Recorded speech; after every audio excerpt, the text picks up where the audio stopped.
우리 시편 4편 우리 1절부터 마지막 절인 8절까지 같이 읽습니다. 내 의의 하나님이여 내가 부를 때에 응답하소서.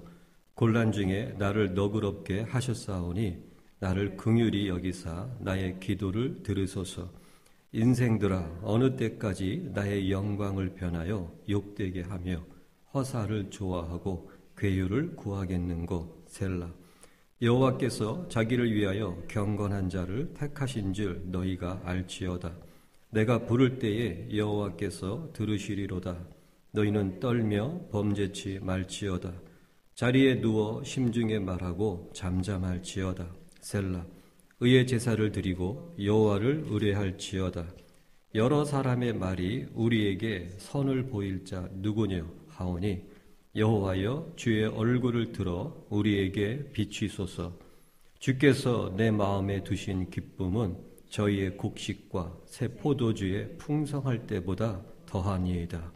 내가 평안히 눕고 자기도 하리니 나를 안전히 거하게 하시는 이는 오직 여호와시니이다. 아멘. 오늘은 이제 지난주 4절 너희는 떨며 범죄치 말지어다 이 말씀을 드렸죠. 그 이어지는 말씀을 보게 되면 자리에 누워 심중에 말하고 잠잠할지어다 이 말씀이 있어요. 여기에서 자리에 누워라는 것은 가장 네 자신의 가장 은밀한 상황을 얘기하는 것입니다. 그 솔로몬의 그 1장에도 보게 되면 그 술람미 여인으로 술람미 여인을 왕의 침소로 인도하는 그런 말씀이 나와요. 그거는 무엇이냐면 가장 은밀한 곳, 가장 깊은 곳, 그 아주 자기만의 그러한 장소를 의미합니다. 여기에서도 유사하게 자리에 누워라는 그것은 네 자신만이 있는 너만의 그 시간, 그리고 너만이 아는 그러한 공간, 그 안에서의 너만이 알고 있는 너의 생각을 펼쳐보라는 그런 뜻이에요. 그 10길 물속은 알아도 한 길 사람 속은 알 수가 없다라고 하는 속담이 있지 않습니까? 결국 이 세상 어느 누구도 알지 못하지만 나만이 아는 나만의 생각, 그 생각을 펼쳐보라는 것이죠. 그리고 그 생각을 펼치며 여기에서의 그 말씀을 보게 되면 심중에 말하고, 이것이 히브리 원문을 보면은 직역을 하면 이런 뜻이에요. 네 마음과 대화를 나눠봐라, 그런 뜻입니다. 너의 마음과 대화를 나누어 보고 그리고 여호와 앞에 잠잠할지어다, 그런 뜻입니다. 내 자신의 마음을 알 수 있는가? 그런데 내 마음을 아는 그 장소가 어디냐면 여호와 앞에서, 그런 뜻이에요. 그러니까 이 말씀이 아주 짧은 한 문장이지만 많은 아주 깊은 내용을 다 담고 있어요. 지금 다윗의 고백이 내 마음을, 나만이 아는 그 나의 마음을 펼쳐놓았을 때에 그 펼쳐놓는 그 장소가 여호와 앞에서라는 거예요. 그 의미는 어떠한 그 잣대, 어떠한 기준 앞에서 펼쳐놓느냐 하면은 세상 철학이라든지 사회적인 그러한 그 성공의 가치관, 윤리 도덕적인 가치관, 그런 것이 아니고 진리 앞에 너의 마음을 펼쳐보라는 의미입니다. 이렇게 한번 생각해 볼 수 있겠죠. 말씀을 묵상하면서 그 묵상하고 있는 그 말씀 앞에 나를 비춰보는 거예요. 이거 적나라한 거죠. 그렇기 때문에 다윗은 이렇게 고백하는 거예요. 너희는 잠잠할지어다. 이 잠잠할지어다라는 히브리 원문, 이 말씀이 직역을 하면 또 이런 뜻이에요. 벙어리가 되다, 그런 뜻입니다. 하나님 앞에 벙어리가 되다. 진리 앞에 변명 아니면은 어떠한 내 자신을 변호하려고 하는 그러한 생각들 다 내려놓으라는 거예요. 진리 앞에 진리 그대로를 받아들이고 너의 생각을 잠재우고 벙어리가 되게 하고 오직 진리가 진리 그대로 너의 마음에 세워지게 하라. 그런 의미인 것입니다. 이것이 믿음입니다. 믿음은 진리 앞에 나의 생각을 포기하는 것이죠. 바로 또한 이것이 신앙입니다. 결국 이 모습에 대한 완성을 우리에게 보여주신 분이 바로 예수 그리스도. 예수님께서 그 겟세마네 동산에서의 그 마지막 기도 하실 수 있거든. 이 잔을 내게서 옮기시옵소서. 예수님은 온전한 사람으로 태어나신 분이에요. 하나님이 사람으로 이 말씀이 육신으로 사람의 몸으로 태어나셨어요. 그런 예수님께서 이 잔을 내게서 옮기시옵소서. 하지만 내 뜻대로 마시고 아버지의 뜻대로 되기를 원합니다. 그분도 그 진리 앞에 자신의 생각을 아버지의 그 뜻 앞에 자신의 생각을 내려놓은 것이죠. 그 기도, 예수님의 그 기도의 내용에 대해서 한국 교회뿐만 아니라 이 교회에 가르치는 목사님들의 그 내용이 보편적으로 이러한 내용입니다. 예수님께서 십자가에 못 박히시는 그 고통을 생각하실 때 너무나 괴로우셔서 이 쓴 잔, 그 쓰디 쓴 이 잔을 내게서 옮기시옵소서 이렇게 기도하신 것입니다. 그 십자가의 고통이 얼마나 고통스러웠으면 그렇게 기도하셨겠습니까? 이러한 내용은 사실은 잘못된 것입니다. 좀 더 직설적으로 표현을 한다면 그것은 아주 잘못된 가르침이에요. 제가 그것을 잠깐 말씀을 드리길 원합니다. 예수님께서 죽는 것이 두려우셨을까요? 예수님께서 그 사람들 앞에서 완전히 부끄러울 정도로 수치스러우실 정도로 온 몸을 다 벗기우시는 그것이 너무나 고통스러우셨을까요? 아니면 채찍을 맞는 그것이 두려우셨을까요? 너무나 고통스럽고 너무 아픈 게 그 무시무시한 그 가시 면류관의 이 머리를 찔림으로 그 가시가 살을 파고드는 그러한 고통과 그 아픈 것이 너무나 걱정되고 괴로우셔가지고 그렇게 기도하셨을까요? 그 대못이 자신의 팔과 그 두 발을 꿰뚫므로 뼈가 으스러지는 신경 가닥이 잘라지고 근육이 파열되는 그러한 고통과 그런 아픈 것들이 괴로우셔가지고 그렇게 기도하셨을까요? 대부분의 목사님들은 그렇게 가르치고 설교하고 있죠. 다시 한번 말씀드리지만 그것은 잘못된 거예요. 왜냐하면 예수님을 따랐던 그 제자들의 죽는 모습을, 죽임당하는 모습을 생각해 보십시오. 사자에게 갈기갈기 찢기우는 그러한 고통 속에서 죽음을 기쁨과 감사로 맞아들였던 그들의 제자를 보시길 바랍니다. 예수의 제자를 보시길 바랍니다. 그들은 온몸이 나무 꼬챙이로 꿰어가지고서 몸에다가 기름을 발라가지고 불을 붙여가지고 횃불로 사용했어요. 불태워 죽이면서 죽는 그 예수의 제자들을 밤을 밝히는 횃불로 사용했어요. 그 고통이 얼마나 고통스럽겠습니까?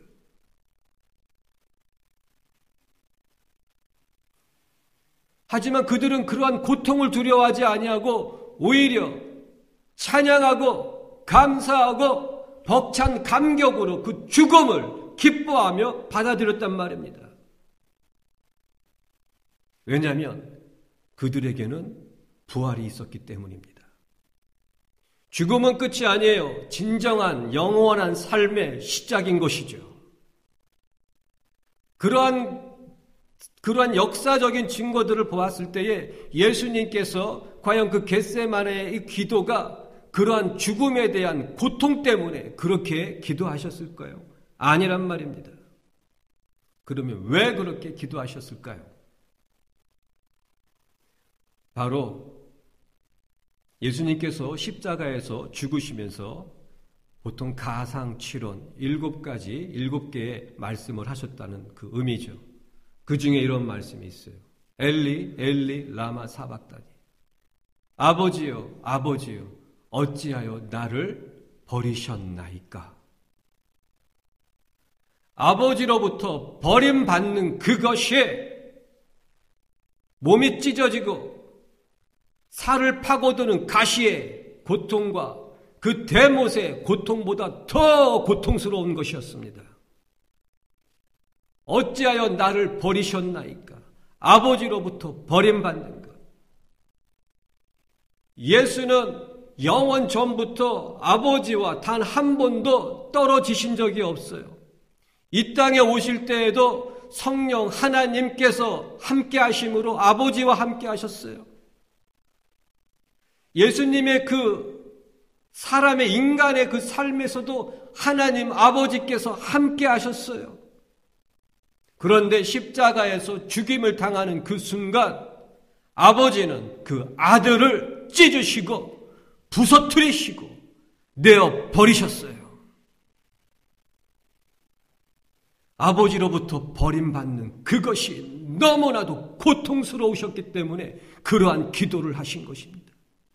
육신적이고 정신적인 그런 고통 때문에, 괴로움 때문에 그렇게 기도하신 것이 아니고 아버지로부터 단 한 번도 떨어진 적이 없고 단 한 번도 아버지를 거역한 적이 없는 그 예수가 그 아버지로부터 버림받는 그것이 너무나 괴로우셨기 때문에 그렇게 기도를 하신 것입니다. 고통, 핍박, 죽음, 그러한 모든 것들은 예수 안에서 영광이 되는 것입니다. 십자가의 그 죽음은 우리로 하여금 어떠한 말도 할 수 없게 만듭니다.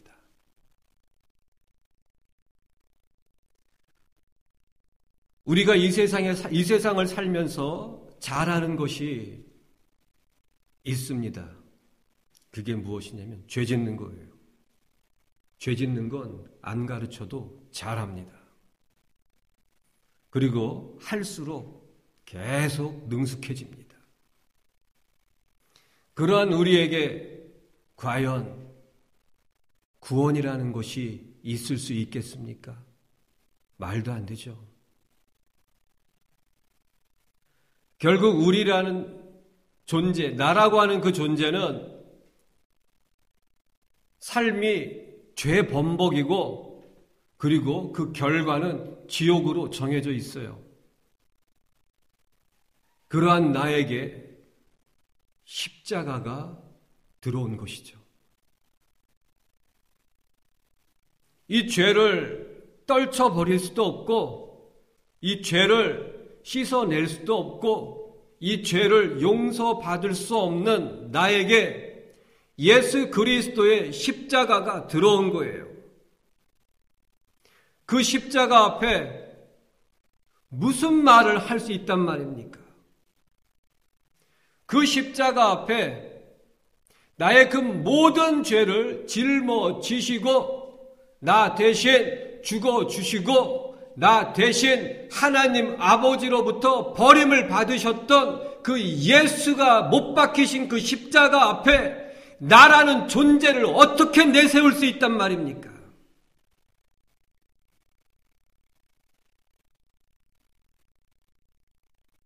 그 십자가 앞에 나라는 존재는 그냥 사라지는 거예요. 그렇기 때문에 바울 사도는 이렇게 고백하고 있지 않습니까?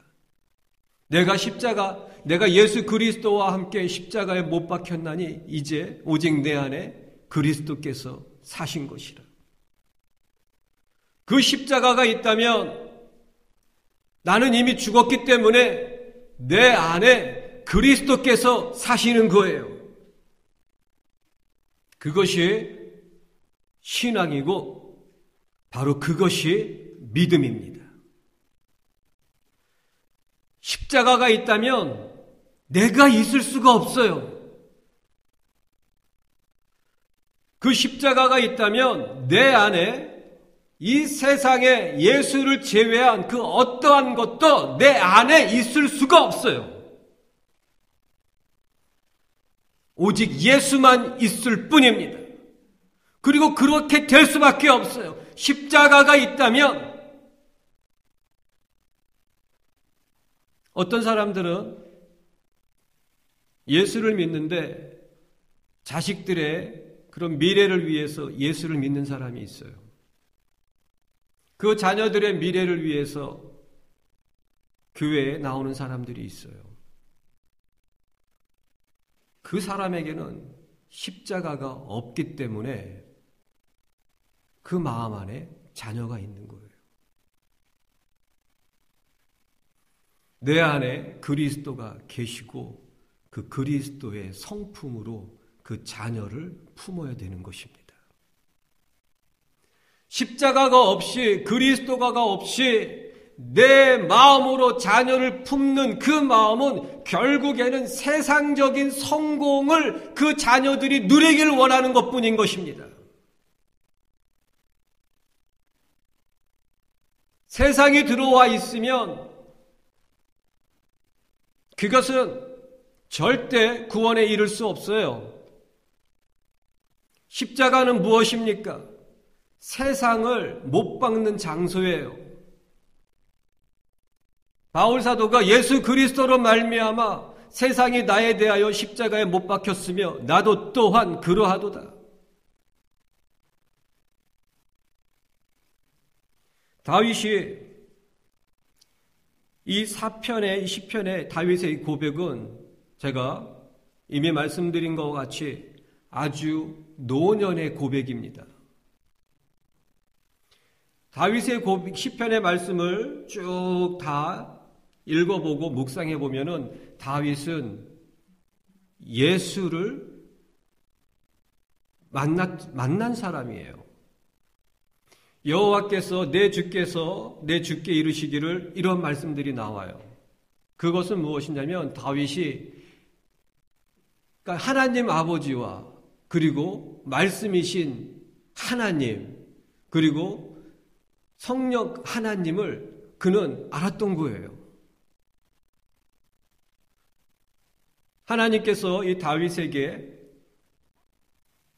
예수 그리스도가 이 땅에 오심으로 십자가에 못 박혀 죽으심에 대한 그 사건을 알게 해주셨는지는 알 수는 없어요.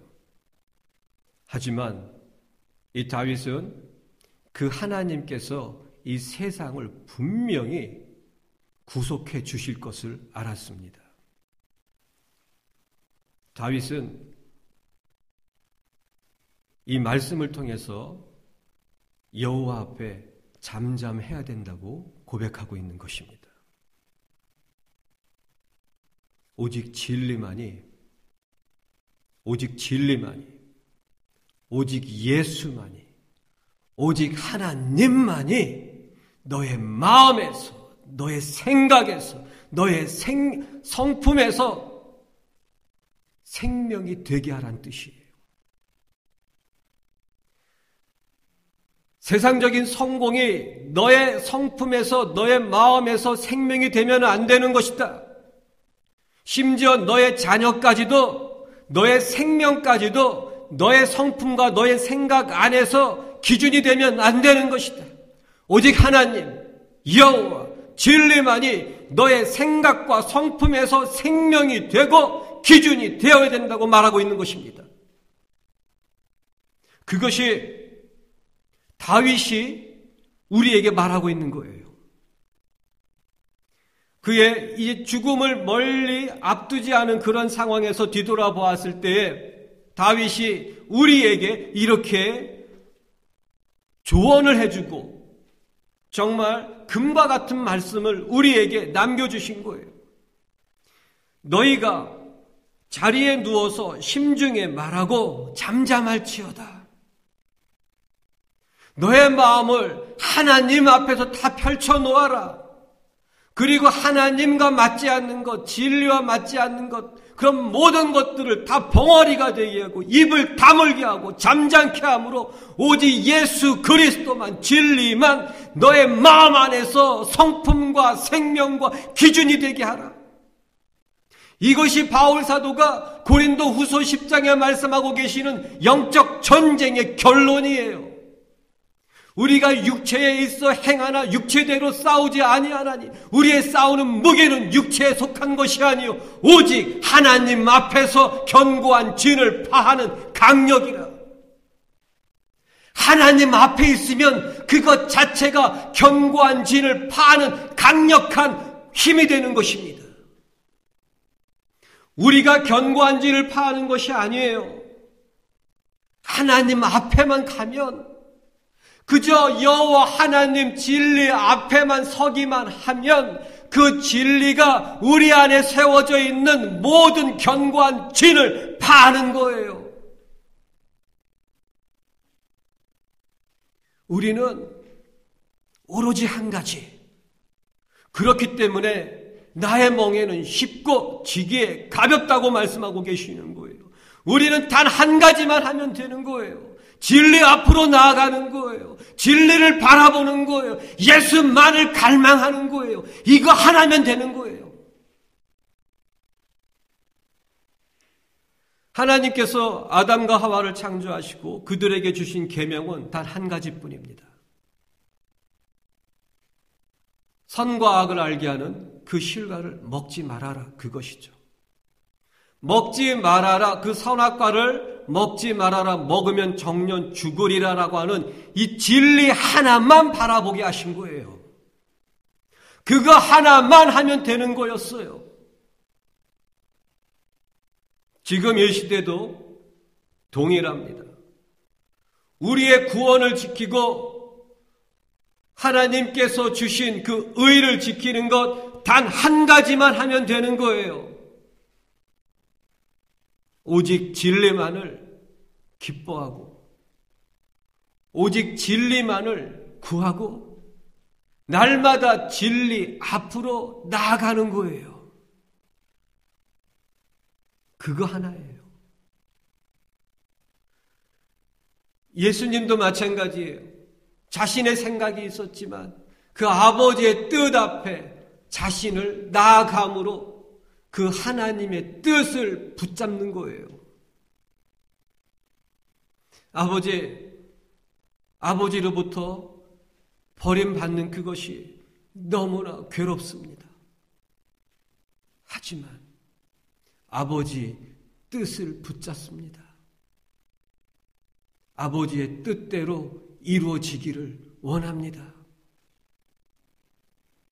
이것이 우리의 삶의 고백이어야 하고 우리의 삶의 태도여야만 합니다.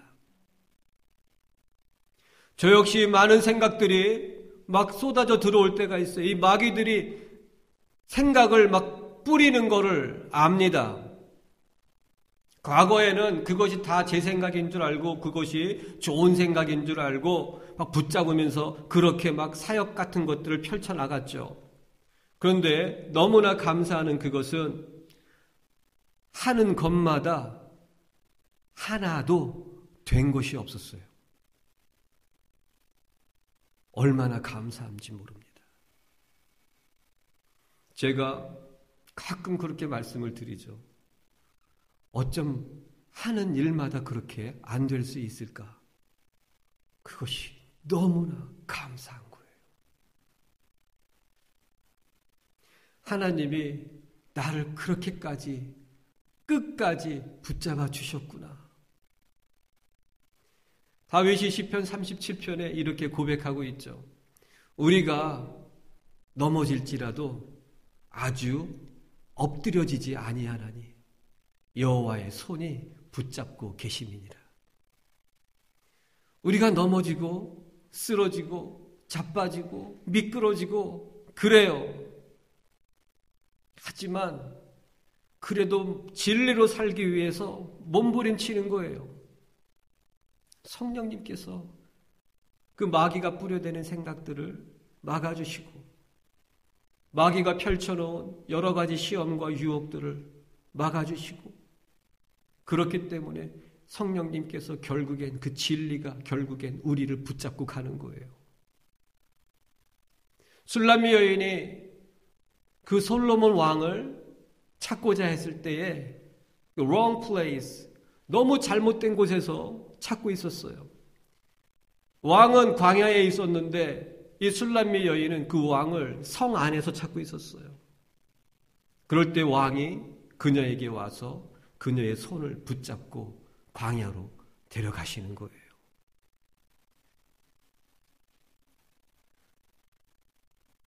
비록 넘어지고 쓰러지고 부족하고 어리석고 미련하고 게으를 치라도 우리 마음의 기준은 진리이기 때문에 진리만을 붙잡고자 그렇게 발버둥 칠 때에 성령님께서 우리를 끌고 가주시는 거예요. 예수 그리스도의 부활에 대해서 많은 사람들이 이야기를 하고 있죠. 그리고 이번 주일이 부활 주일이에요. 정작 예수님께서는 자신의 부활에 대해서 그렇게 많이 말씀을 안 하셨어요. 자신의 죽음에 대해서 말씀하셨어요. 십자가에 대해서 말씀하셨어요. 바울 사도도 마찬가지예요. 부활에 대해서는 부활장이라고 하는 고린도전서 15장에 좀 집중적으로 잠깐 말씀을 하고 계시죠. 그 이유는 부활을 부인하는 그 영지주의가 교회 안에 들어와 있기 때문이에요. 그러한 경우 에베소서도 마찬가지예요. 디모데전후서도 마찬가지예요. 그러한 영지주의를 경계하는 그런 목적과 입장에서 이 부활에 대해서 잠깐씩 이렇게 말씀하는 부분이 있는 것이지 그분의 바울 사도의 대부분의 말씀의 내용을 보게 되면 십자가인 것입니다. 고린도전서 2장 말씀에는 이렇게 고백하고 계시지 않습니까? 내가 예수 그리스도와 그의 십자가에 못 박히신 것 외에는 아무것도 알지 아니하기로 작정하였노라. 이것이 바울 사도의 생각과 성품과 태도와 고백이었어요. 내가 예수 그리스도와 그의 십자가에 못 박히신 것 외에는 아무것도 알지 아니하기로 작정하였노라. 부활은 결과인 거예요. 무엇의 결과입니까? 예수 그리스도 십자가의 결과인 거예요. 십자가 없이 부활을 원하는 이 현대교회 대부분의 교인들은 남게 되든지 아니면 지옥에 가게 될 것입니다. 십자가가 없는 신앙, 십자가가 없는 교리, 십자가가 없는 믿음은 결국 지옥뿐인 거예요.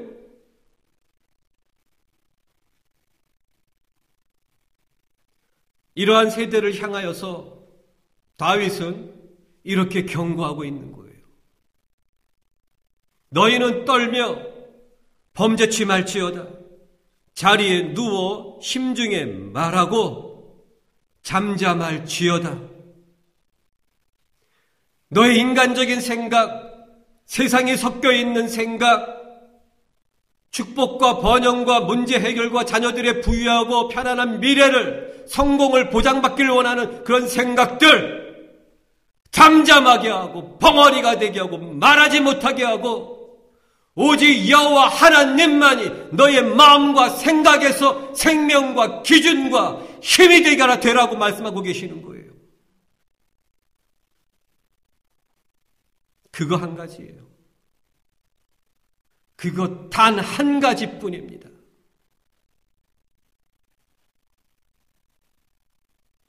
기도하겠습니다.